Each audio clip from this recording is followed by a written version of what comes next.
Life is a workout, and Smoothie King is here to help you power through. Whether you're grinding out bicep curls, or muscling the couch across the living room, crushing morning miles, or sprinting through back-to-back meetings, Smoothie King has fuel to help you maximize your workouts, own your recovery, and elevate your game.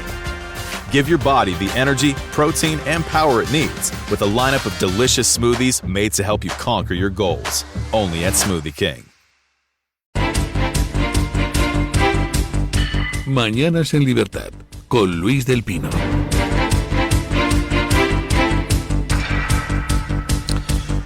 Pues son las 7:29 minutos, 6:29 en las Islas Canarias y en el Reino Unido. Vamos con las noticias de las 7:30 con la ayuda de don Eric Gutiérrez. La Fiscalía de Madrid ha solicitado imputar a la dirigente socialista Leire Díez y al empresario Javier Pérez Dolcet por un presunto intento de soborno a los fiscales de anticorrupción José Grinda e Ignacio Estampa, a quienes se habrían ofrecido favores profesionales a cambio de información sensible. Grinda, responsable de la acusación contra Pérez Dolcet de la Audiencia Nacional, denunció que un intermediario le ofreció un destino en el extranjero y compensación económica a cambio de datos sobre su superior y del archivo de 7 causas. Además, una grabación de una reunión entre Díez y Pérez Dolcet y el abogado Jacobo Tejero junto a Alejandro Hamlin revela el interés en obtener información comprometedora sobre el teniente coronel de la UCO, Antonio Balas, y el propio fiscal. Por otro lado, fuentes fiscales señalan al Confidencial que Estampa fue citado a un encuentro presentado como una reunión con el entonces secretario de organización del PSOE, Santos Cerdán, para recabar datos sobre investigaciones abiertas y sobre el jefe de anticorrupción, Alejandro Luzón. Cerdán no acudió y en su lugar apareció Díez, la fontanera del PSOE. Estampa informó de lo ocurrido a la fiscal jefe provincial de Madrid, Almudena Lastra, lo que dio origen a la investigación que ahora respalda la petición de imputación. Bueno. Pues resulta, ya teníamos noticia por lo relativo al fiscal Grinda, pero resulta que Leire Díez y la célula de fontaneros organizada por Cerdán en el PSOE, pues no solo intentaba conseguir información comprometedora contra los mandos de la UCO, sino también contra el jefe de la Fiscalía Anticorrupción, Alejandro Luzón. Ya saben que la Fiscalía Anticorrupción y la UCO pues son en estos momentos las dos instituciones que están llevando la batuta en las investigaciones acerca de la macrotrama de corrupción del Partido Socialista, la macrotrama de corrupción de Sánchez, porque Sánchez es el máximo jefe del Partido Socialista. Sabíamos el episodio del fiscal Grinda, que Leire Díez le había ofrecido al fiscal Grinda pues prebendas profesionales, incluyendo mandarle a un destino en el extranjero bien pagado, a cambio de archivar determinadas causas, de proporcionar datos contra su superior en la Fiscalía Anticorrupción. Sabíamos que Leire Díez había ofrecido al empresario Alejandro Hamlin pues lo mismo, trato judicial de favor, poner a la Fiscalía a su servicio para que diera información comprometedora contra la UCO. Lo que pasa es que Alejandro Hamlin resulta que era amigo de Aldama, y entre Aldama y Hamlin le tendieron una trampa a Leire Díez y grabaron toda la reunión.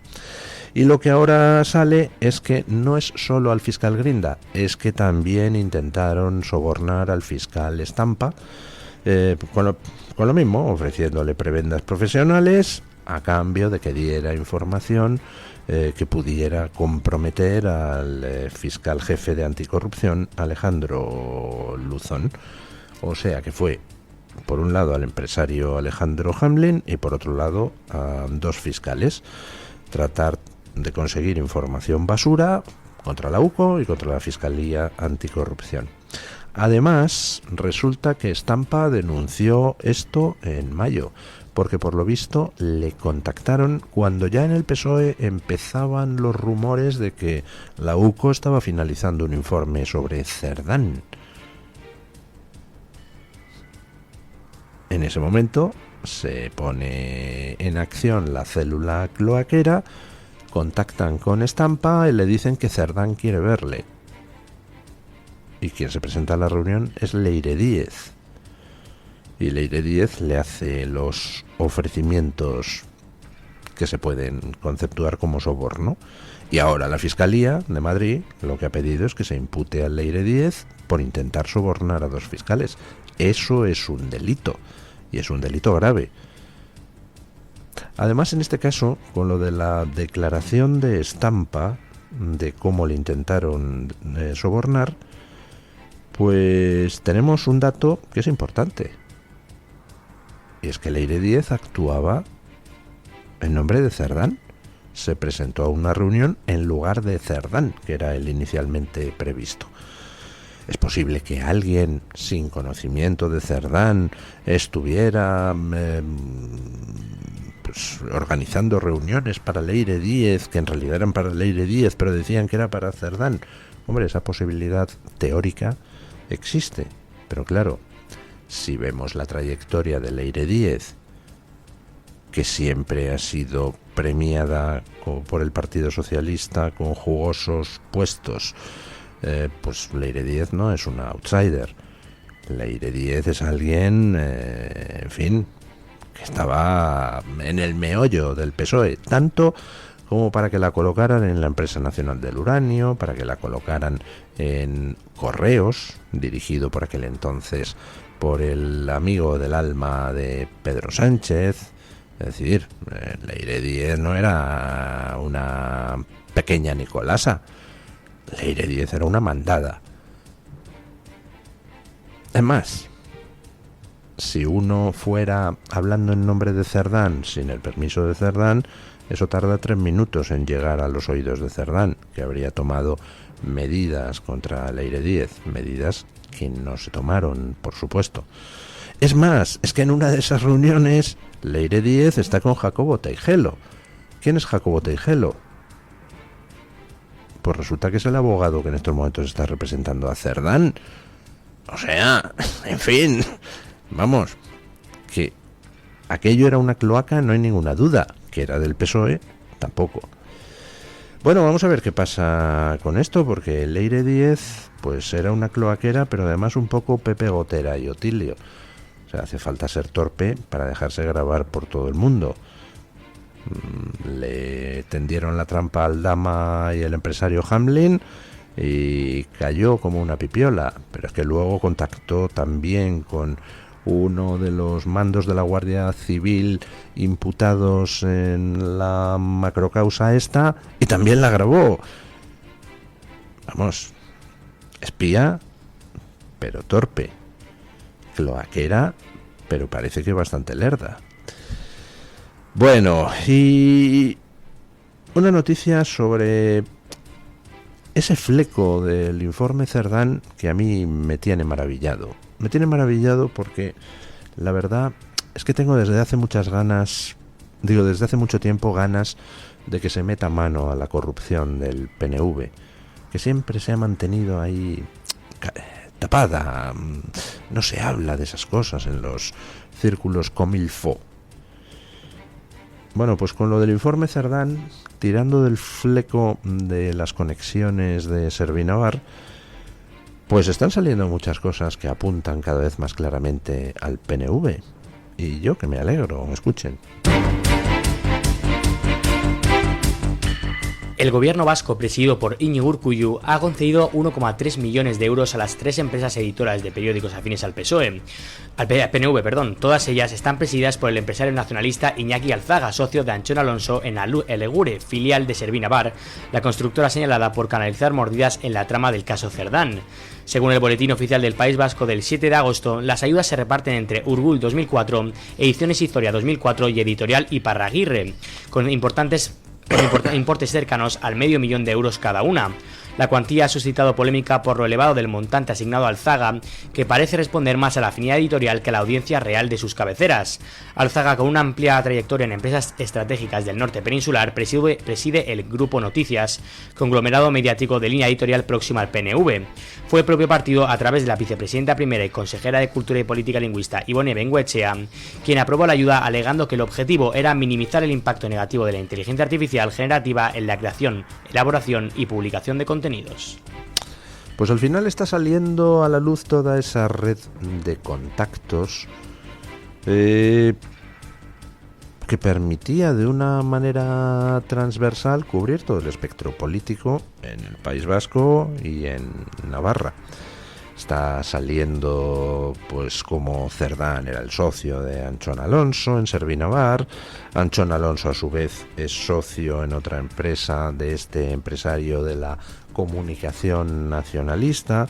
El gobierno de Navarra regaba a Servinavar con contratos de obra pública, bien solo en ciertos contratos menores, bien en unión temporal de empresas, pues con Acciona. En otras ocasiones, pues ha habido contratos que se daban a una unión temporal de empresas con Acciona, entre Acciona y otras empresas que no eran Servinavar, pero ya se ha detectado al menos un contrato donde una de esas otras empresas le hacía un pago a Servinavar, debía de ser por los servicios de intermediación, y estamos viendo que el gobierno vasco pues también soltaba millones a ese empresario de los medios de comunicación, socio de Anchón Alonso, el otro dueño de Servinavar. Bueno, pues vamos a ver si de esos hilos salen más telas que cortar.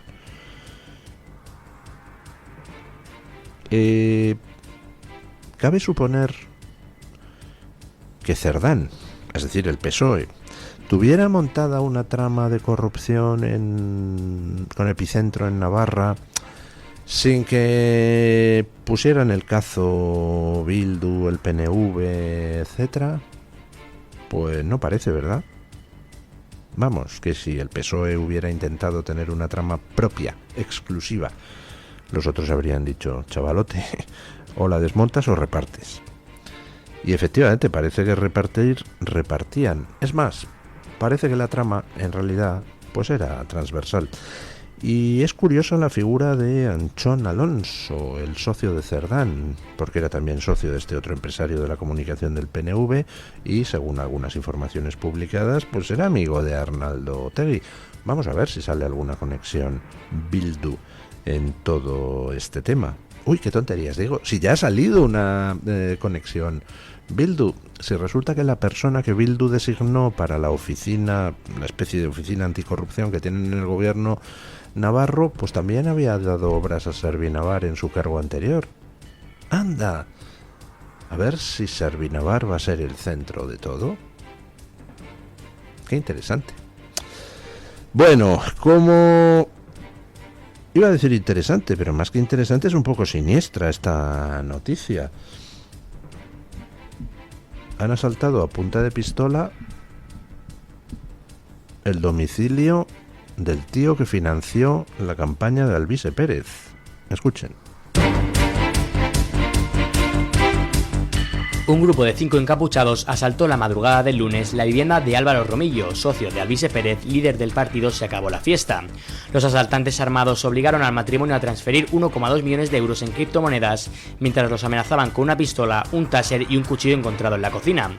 El robo, adelantado por el español, tuvo lugar sobre las 3 de la madrugada, una hora después de que la pareja regresara de un viaje.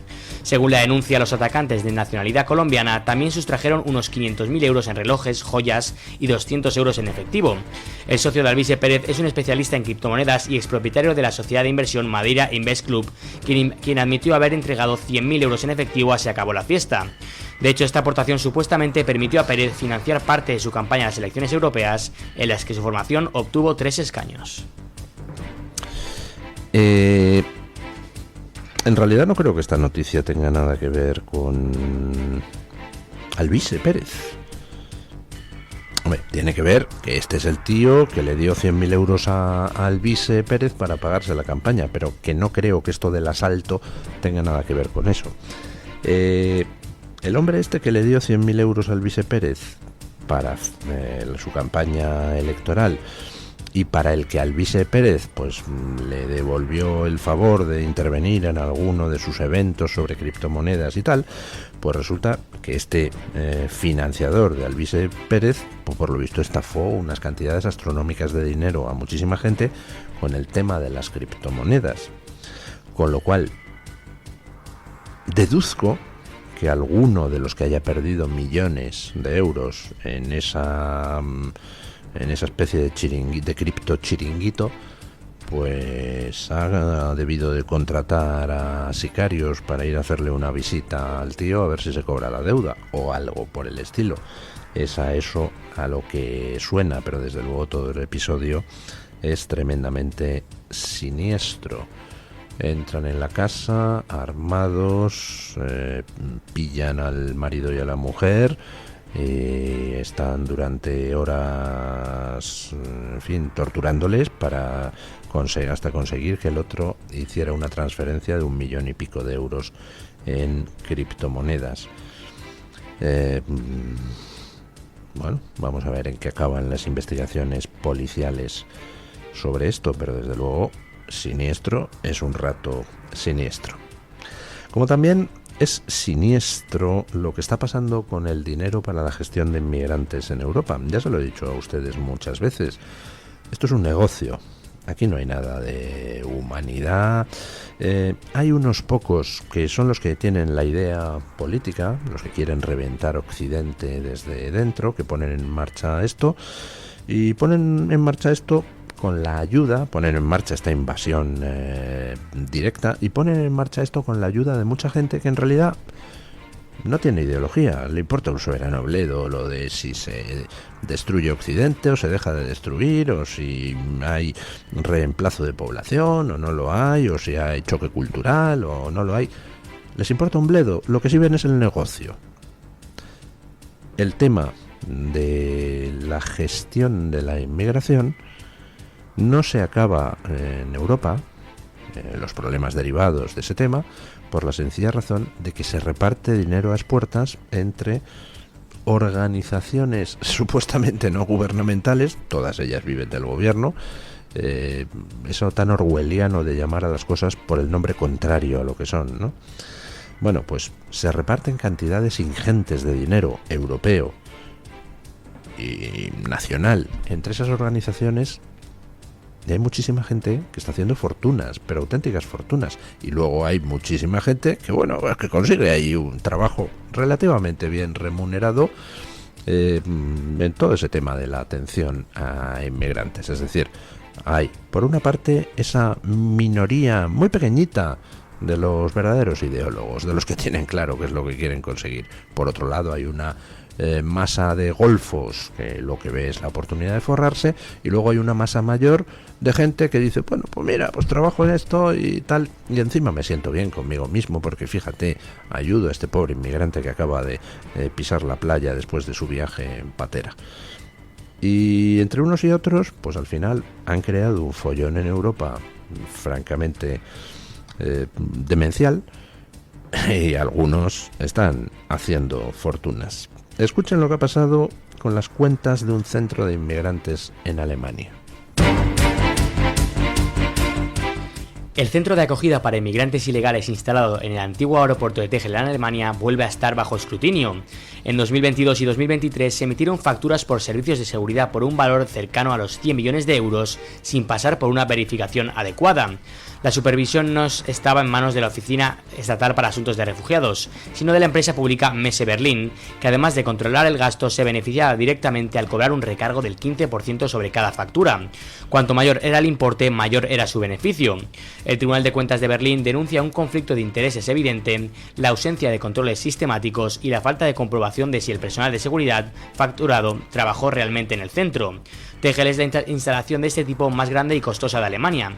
Solo en 2023 su mantenimiento ascendió a unos 298 millones de euros, según la Administración Social del Senado. El gasto diario en seguridad llegó a los 250.000 euros, incluyendo el recargo del 15% para Messe Berlin. 100 milloncejos sobre los que no hay control. Yo pregunto, si nos metemos a fondo en las cuentas de las ONGs que están en España gestionando el tema de migrantes, ¿qué nos vamos a encontrar? Todo este asunto de las ONGs, no se crean ustedes que es moda o que es algo, bueno, espontáneo. No, el asunto de las ONGs en todo Occidente es algo que viene muy bien prefigurado con lo que pasó en los ERE en Andalucía. ¿Qué fue el escándalo de los ERE en Andalucía? Pues Fue un escándalo donde básicamente al gobierno socialista andaluz, pues si el PSOE a nivel nacional es ladrón, ya lo de Andalucía era la monda. Bueno, pues al gobierno socialista andaluz se les ocurre que para eludir los controles que la intervención del Estado tiene que hacer en las cuentas públicas, para eludir los controles del Tribunal de Cuentas, para eludir en definitiva los controles legislativos y legales sobre el gasto público, pues haces una cosa muy simple: creas una administración paralela que no está formada por empresas públicas que también tienen controles, sino por fundaciones. Y entonces, como las fundaciones pues no responden a los mismos criterios que las empresas en cuanto a transparencia, publicación de cuentas, fiscalización, pues entonces coges, transfieres dinero a esas fundaciones y a partir de ahí se pierde la pista del dinero. Así era como funcionaba el asunto de los ERES en Andalucía. Ese mecanismo de creación de una estructura paralela para evitar los controles, pues es exactamente lo mismo que se hace con el asunto de las ONGs. Dicen los gobiernos, oh, qué bien intencionados, pues la sociedad civil tiene que tener la voz cantante en todos estos temas solidarios, y entonces empiezan a aparecer ONGs de todo tipo. ONGs donde, por supuesto, muchos políticos encuentran acomodo, bien directamente, bien indirectamente.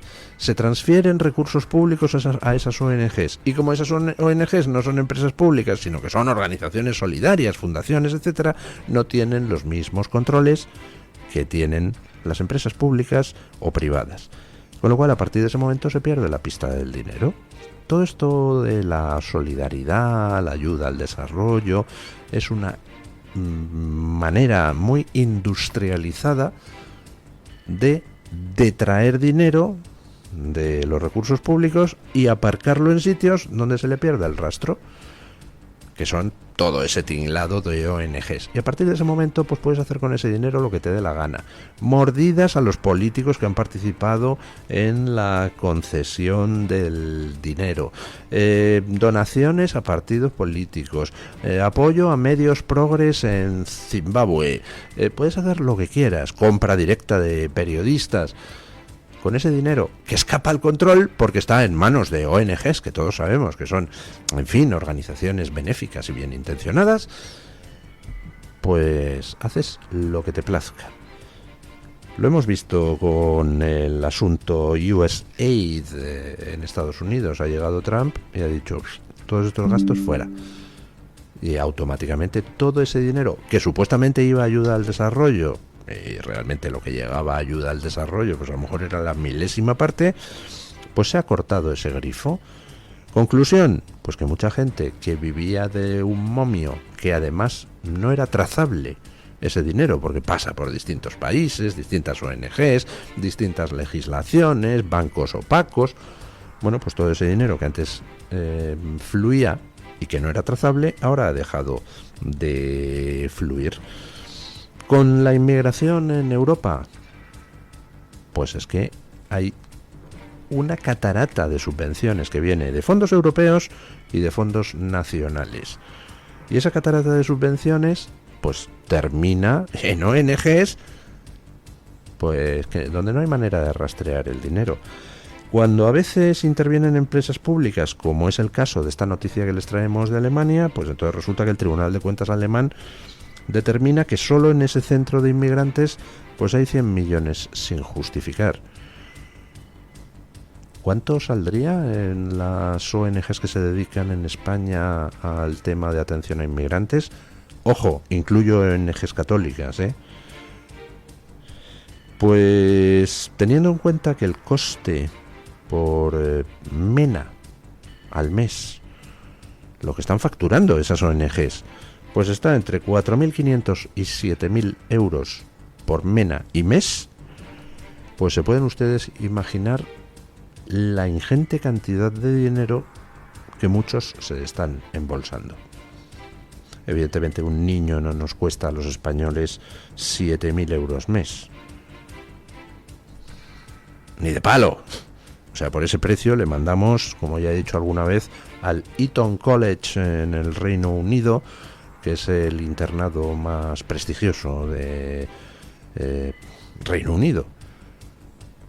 Pues 7.000 euros nos cuesta al mes cada mena. Y encima, sin que se responsabilice desde el punto de vista legal ninguna ONG de lo que hacen esos niños o esos adultos en el sentido de problemas de inseguridad en su entorno. ¿Qué saldría si auditamos las cuentas de todas esas ONGs? Pues no me lo quiero ni imaginar. Bueno,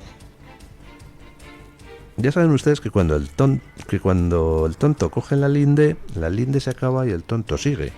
Y la Unión Europea sigue con la linde de intentar arruinar Europa imponiendo sus ideologías verdes demenciales, donde nos volvemos a encontrar el mismo fenómeno que antes les comentaba con el asunto de la inmigración. Hay unos pocos que actúan por ideología, son los que quieren destruir la economía europea en beneficio de China. Luego hay una masa de políticos golfos que participan en el tema porque hay oportunidad de negocio. Y luego estamos los ciudadanos que sufrimos las consecuencias de todo eso. En el tema de la política climática, la Unión Europea ha conseguido destruir la industria europea del automóvil. Todavía agoniza, todavía no ha muerto del todo, pero el máximo dirigente de Mercedes-Benz ya está diciendo que o se acaba con la obsesión climática o se va toda la industria europea de automóvil a tomar viento. Escuchen. El director general de Mercedes-Benz ha criticado la prohibición que la Unión Europea prevé aplicar a la venta de coches nuevos con motor de combustión a partir de 2035. Además, advirtió de que la medida ejercerá una fuerte presión sobre el mercado automovilístico europeo y pronosticó un repunte en la demanda de estos vehículos poco antes de que el veto entre en vigor. El director general de Mercedes-Benz, que también preside la Asociación Europea de Fabricantes de Automóviles, instó a los políticos a no fijar una fecha límite para los motores de combustión. En su lugar, abogó por impulsar la transición hacia el coche eléctrico mediante precios más bajos de la electricidad en los puntos de carga e incentivos fiscales. Y por último, advirtió que si no se corrige el rumbo, Europa podría perder su fortaleza económica en la industria del automóvil. Bueno, pues así con esa media lengua de quienes, como son dirigentes de asociaciones, de empresarios y tienen que tratar con el poder político, pues tampoco se pueden permitir exabruptos demasiado gordos, pues el de Mercedes-Benz lo que está diciendo es que vamos camino del precipicio. Yo personalmente creo que deberían dejarse de mandangas y denunciar claramente las políticas. Eso de decir, bueno, la transición hacia el coche eléctrico realmente hay que conseguirla por otros medios, no prohibiendo los coches de combustión. Bueno, todo eso entiendo que al final, pues eso, tienen que convivir con políticos, pero así no vamos a ningún lado. O se habla claramente, o al final acaba la industria europea completamente en el hoyo. ¿Qué significa hablar claramente? Pues hablar claramente significa denunciar que en estos momentos China emite más CO2, pero muchísimo más, que Estados Unidos y la Unión Europea juntos. Hablar claramente significa denunciar que por cada megavatio contaminante que nosotros dejamos de producir como electricidad en Europa, China empieza a producir 2 megavatios contaminantes. Es decir, por cada tonelada de CO2 que nosotros dejamos de emitir, China comienza a emitir 2. Con lo cual, exactamente, ¿cómo se puede mantener la farsa de que estamos arruinando a Europa por el bien del planeta? Por el bien del planeta, pero oiga, si dijeras, hombre, es que Europa es quien tiene el 100% o el 90% de las emisiones de CO2 y entonces, pues si reducimos, habrá menos emisiones de CO2 globales, pero es mentira.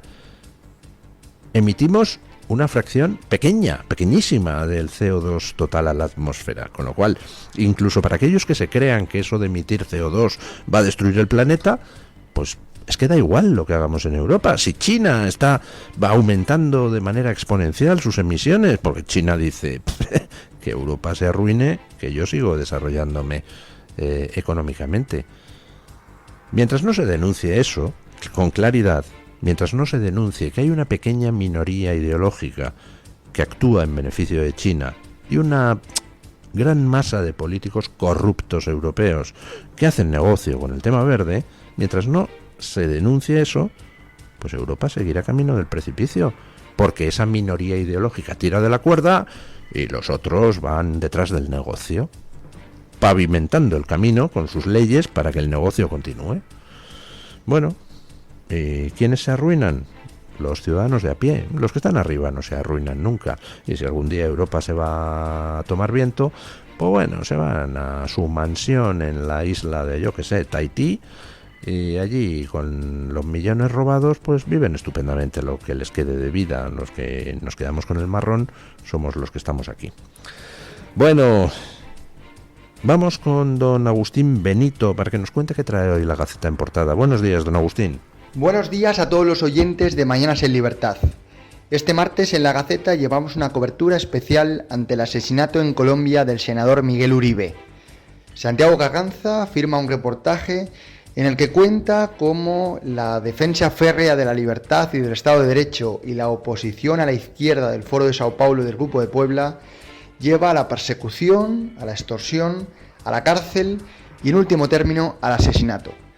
Por otra parte, Xavier Rius entrevista a Itzi Horn, profesor argentino que vio cómo los terroristas de Hamás secuestraban a sus 2 hijos. En la conversación alerta a Europa y avisa de que si no despierta, los europeos podemos ver cómo somos minoría en nuestros países. En cuanto a las columnas de opinión, los oyentes podrán leer este martes a José Javier Esparza y a Esperanza Ruiz. Muchas gracias y buen día. Muchísimas gracias, don Agustín. Hacemos una breve pausa publicitaria y a las noticias de las 8. ¿Quiere anunciarse en la radio y no sabe por dónde empezar? En Radio Libertad le brindamos la oportunidad de promocionar su negocio en una emisora comprometida con la libertad de expresión. Aproveche nuestras ofertas exclusivas para nuevos clientes. Además, si aún no tiene su anuncio preparado, no se preocupe, nosotros lo creamos por usted. Contáctenos hoy mismo a través de publicidad@radiolibertad.es o llámenos al 91 732 4895. No lo piense más. Anúnciese en Radio Libertad. La libertad en tu radio. Mensaje de Marga para sus jefes. Oye, chicos, que muchísimas gracias por todos estos años juntos. Pero me lo voy a montar por mi cuenta, ¿vale? Que como siempre me decíais que llamándome Margarita me pegaba a tener una floristería, pues os he hecho caso. Me he lanzado y ya tengo el local. Se va a llamar De Flor en Flor. Cuando sabes que ha llegado el momento, estamos contigo. Descubre todo lo que te ofrece el Santander para impulsar tu negocio desde 0 euros al mes. Promoción válida hasta el 20 de enero de 2026. Consulta condiciones en bancosantander.es.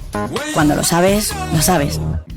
La doctora Iradier, especialista del Instituto de Microcirugía Ocular, IMO, Grupo Miranza en Madrid, utiliza el tratamiento más eficaz para la enfermedad del ojo seco con la nueva tecnología de luz pulsada óptima IPL. Con centenares de pacientes tratados y excelentes resultados, la doctora Iradier es referente en España de esta innovación oftalmológica. Doctora Iradier en IMO, Grupo Miranza. Teléfono 910-783-783. Calle Valle de Pinares Llanos 3, Mirasierra, Madrid.